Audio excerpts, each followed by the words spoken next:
ਮਾਈ YouTube channel ਤੇ ਅੱਜ ਮੈਂ ਜਾ ਰਿਹਾ ਜੀ, ਮੇਰਾ ਫਰੈਂਡ ਆ ਰਿਹਾ, ਮੇਰਾ ਕਲਾਸਮੇਟ। ਸੋ ਸਕੂਲ ਟਾਈਮ ਤੋਂ ਬਾਅਦ ਉਹਨੂੰ ਅੱਜ ਮਿਲਣ ਜਾ ਰਿਹਾ। ਅਪਰੋਕਸੀਮੇਟ ਹੋ ਗਿਆ ਕੋਈ 13 ਸਾਲ ਬਾਅਦ। ਸੋ ਚੱਲਦੇ ਆ ਨਾਲ, ਉਹਨੂੰ ਵੀ ਘੁਮਾਉਂਦੇ ਆ, ਨਾਲ ਤੁਸੀਂ ਵੀ ਘੁੰਮੋ ਸਾਡੇ ਨਾਲ ਤੇ ਵਧੀਆ ਵਧੀਆ ਜਗ੍ਹਾ ਤੁਹਾਨੂੰ ਦਿਖਾਉਂਦੇ ਆਪਾਂ। Let's go.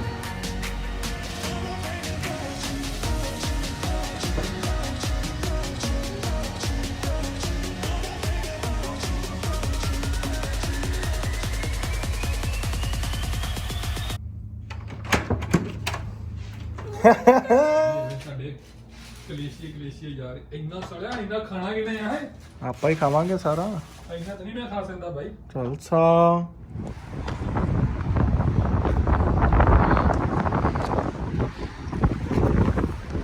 ਆ ਸ਼ਰਮੀਲੀ ਆ ਸਾਡੇ ਕੋਲ। ਸ਼ਰਮੀਲੀ ਓਹੋ, ਮੈਂ ਤੇਰਾ ਨੰਬਰ ਵੀ ਸ਼ਰਮੀਲੀ ਦਾ ਨਾਂ ਤੇ ਸੇਵ ਕੀਤਾ। ਓਹੋ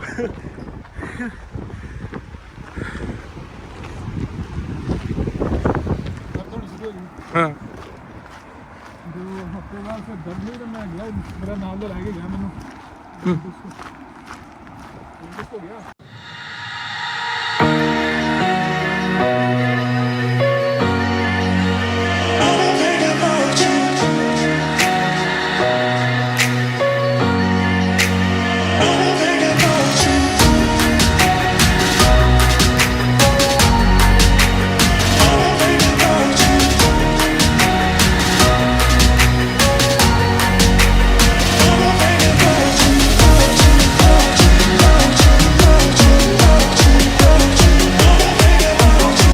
ਸਾਡੇ ਕੋਲ 13 ਸਾਲ ਬਾਅਦ ਮਿਲਿਆ ਸਾਨੂੰ ਕੰਜਰ।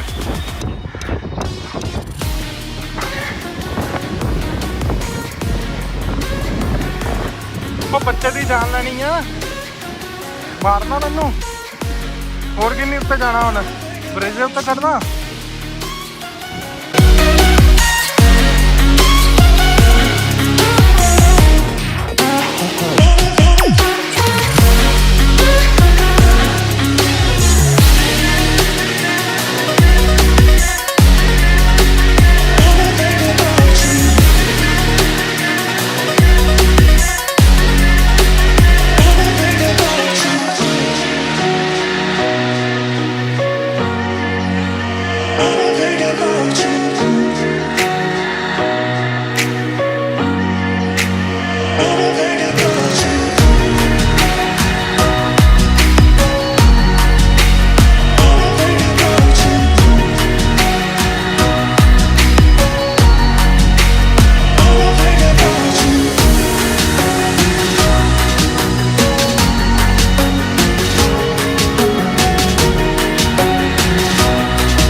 ਫਿਰ 12-13 ਸਾਲਾਂ ਬਾਅਦ ਮਿਲਣਾ।